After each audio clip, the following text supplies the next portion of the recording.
Well, hello, everybody, and welcome to the White House. Thank you for joining us to celebrate the recipients of the 2012, because I guess this is retrospective, National Medal of Arts and National Humanities Medals. Now, one of the special privileges of this office is getting a chance to honor individuals who played an important role in my life, as well as in the nation's life. And that's what today is all about, celebrating some extraordinary men and women who've used their talents in the arts and the humanities to open up minds and nourish souls and help us understand what it means to be human and what it means to be an American. Frankly, this is just fun for me because I feel like I know y'all, because I've enjoyed your performances, your writings have fundamentally changed me, I think for the better. Marilyn, I believe that. At first glance, this is a pretty diverse group. We've got incredible singers and dancers, we have poets and producers, musicians, playwrights, scholars. They come from all across the country, all around the world, and yet for all their differences, today's honorees have one thing in common, and that is they are teachers, whether they realize it or not. They've taught us about ourselves and about our world. American philosopher Will Durant once wrote that the aim of art is to represent not the outward appearance of things, but their inward significance. And that's an extraordinary skill, to tell the untold stories of history, to reveal the sculpture that's waiting there in a block of stone, to transform written music into song, to make it look like those planes in space are actually flying like they are.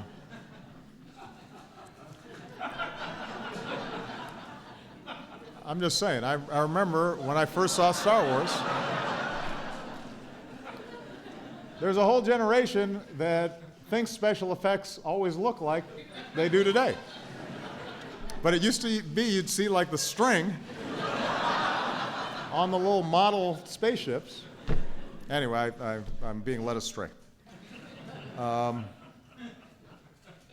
Because the arts and the humanities aren't just a source of entertainment, they challenge us to think and to question and to discover, to seek that inward significance. And that helps us grow and to change and to reach new heights and understand each other at a time when the world is constantly crying for the capacity to bridge that gap and speak to people who aren't like us. And that's exactly what these artists and these humanists have done. By working hard, developing their craft, following their dreams, never giving up. Somebody like Alan Toussaint, who is being honored here for his incredible contributions to the rhythm and blues and jazz music of his beloved New Orleans. After his hometown was battered by Katrina and Alan was forced to evacuate, he did something even more important for his city. He went back. And since then, Alan's devoted his musical talent to lifting up and building up a city. And today, he's taking the stage all over the world with all kinds of incredible talent, doing everything he can to revive the legendary soul of the Big Easy. Somebody like Ernest, who grew up as a descendant of sharecroppers in the South, and farming the same land as his ancestors. He did not let that define his future. Instead, he took that experience and used it to help fill in gaps in American literature with the stories of African American life. And then Ernest moved back to Louisiana, onto the very same land he and his family had once worked. And he spent more than 20 years teaching college students to find their own voices and reclaiming some of the stories of their own families and their own lives. So many of you have touched me and touched Michelle, and now we're trying to get them to Malia and Sasha to, see some of Anna's work, or, read Gilead, because we want to share that, because we think it was important to us. And we celebrate people like our honorees here today, not just because of their talent, but because they create something new. They create a new space. And that becomes a lasting contribution to American life. And that's true for all of these honorees. So together, the men and women with us today have helped us appreciate individual talent. But as I said earlier, they've also helped us to bridge our differences, to recognize all the things we share as Americans, whether it's arts or humanities or sports. Because all these endeavors, they don't discriminate, they don't prejudge. They speak to all of us equally if we're open to it. They're part of all of our common heritage. They convey all these distinct voices and emotions and stories, and that's us. That's who we are. So for more than 200 years, that culture has helped shape our views of democracy and freedom and tolerance and progress. Sometimes the observations or the incredible art or scholarship that's been done by these honorees are overlooked, but somewhere they're having an impact. And like Bobby Kennedy talked about, they create ripples of hope, like stones in a lake, and it emanates. And we never know exactly how or who will be touched by it. But it makes a difference, and it's made us better. And the work that we honor today, the lifetime achievement of these artists and these scholars, reminds us that the human imagination is still the most powerful tool that we have as a people. That's why we celebrate their creativity and the fundamental optimism, the notion that if they work that hard, somebody will actually pay attention.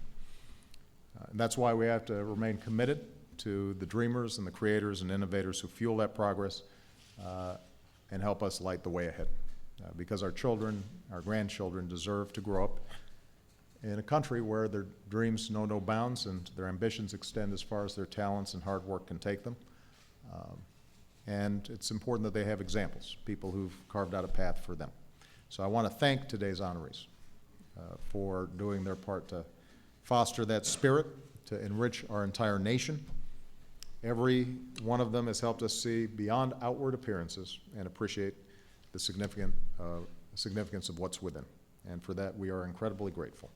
So it is now my privilege to present these medals to each of them as one of our military aides reads their citations. Please.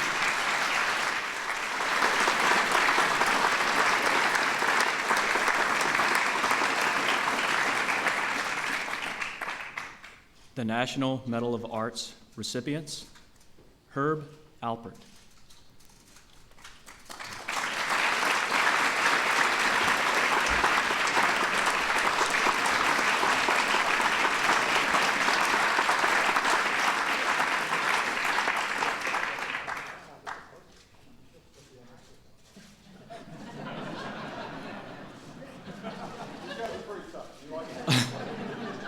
For his varied contributions to music and the fine arts, the musician behind Tijuana Brass Phenomenon and co-founder of A&M Records, which launched several storied careers, Mr. Alpert is also a philanthropist who shares the power of arts education with young people across our country.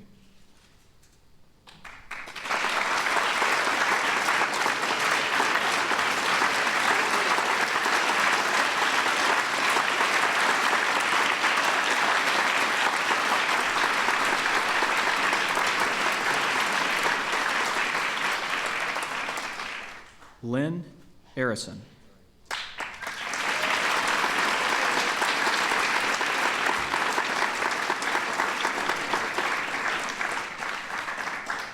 For her contributions as a philanthropist and arts education advocate, co-founder of the National Young Arts Foundation and the New World Symphony, Ms. Arison's work celebrates, showcases, and supports the next generation of great American artists.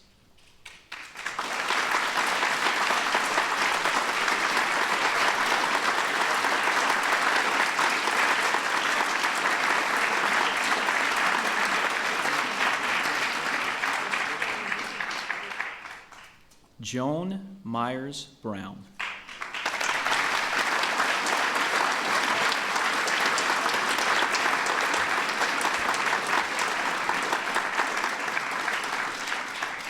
For her contributions as a dancer, choreographer, and artistic director. Founder of the Philadelphia Dance Company, Ms. Brown carved out an artistic haven for African American dancers and choreographers to innovate, create, and share their unique visions with the national and global dance communities.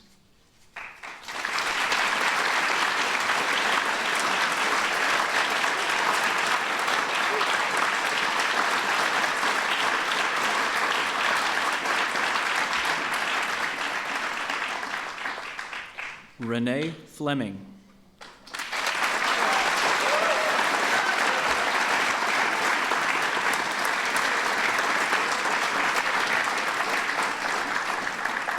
For her contributions to American music. Known to many as the People's Diva, Ms. Fleming has captivated audiences around the world with an adventurous repertoire spanning opera and the classical tradition to jazz and contemporary pop.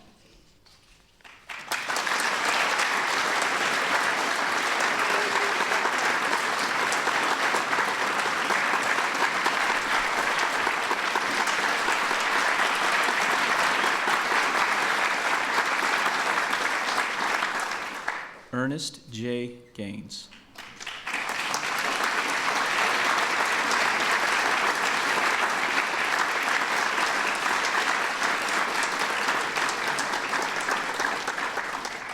For his contributions as an author and teacher.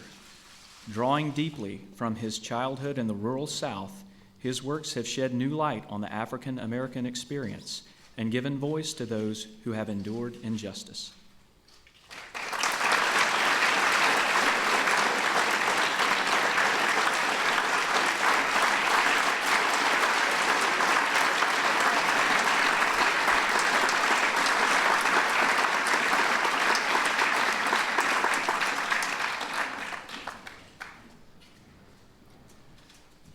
Ellsworth Kelly.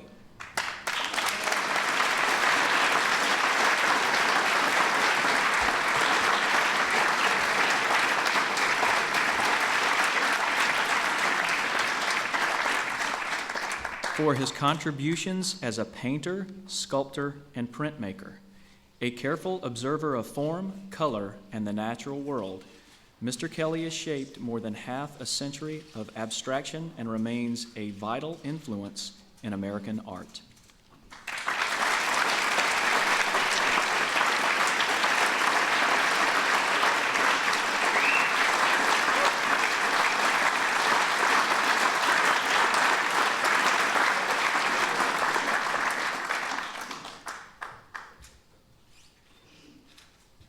Tony Kushner.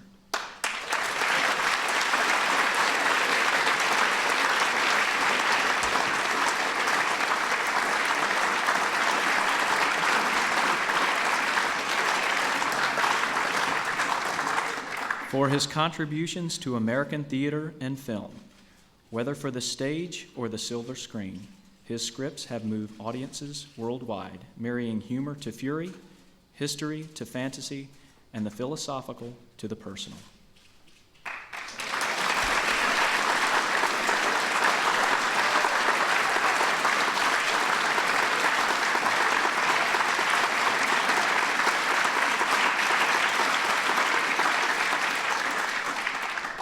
George Lucas.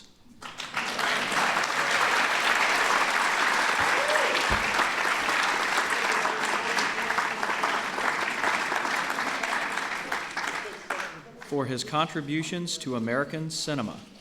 By combining the art of storytelling with boundless imagination and cutting-edge techniques, Mr. Lucas has transported us to new worlds and created some of the most beloved and iconic films of all time.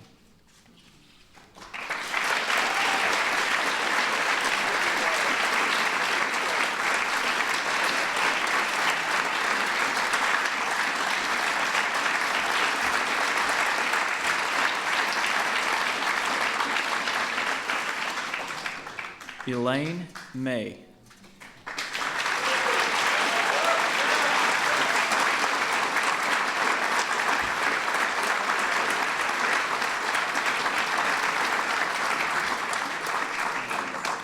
For her contributions to American comedy. With groundbreaking wit and a keen understanding of how humor can illuminate our lives, Miss May has evoked untold joy, challenged expectations, and elevated spirits across our nation.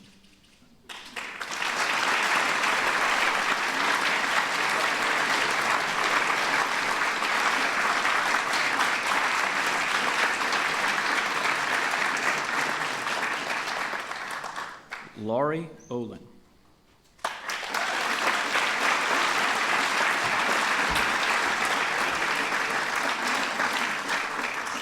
For his contributions as a preeminent landscape architect, renowned for his acute sense of harmony and balance between nature and design, Mr. Olin has dedicated his energy to shaping many iconic spaces around the world and to educating new leaders in his art.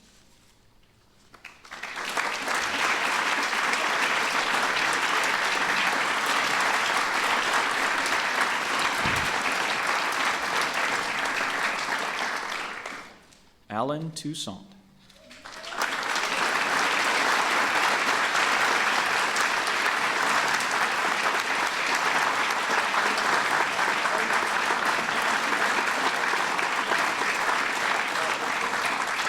For his contributions as a composer, producer, and performer.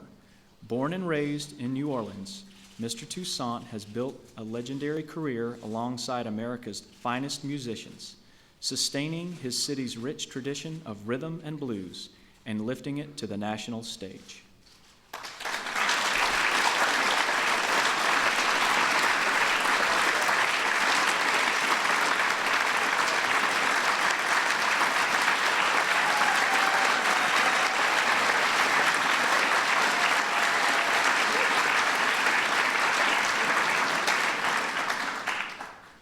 Accepting on behalf of Washington Performing Arts Society, Jenny Billfield.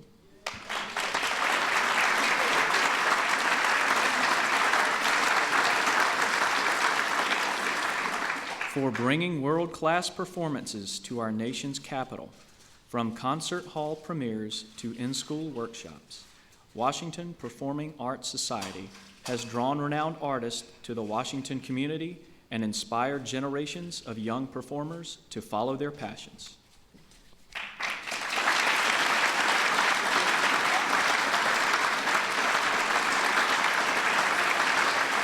Let's give our honorees one more big round of applause. Hey.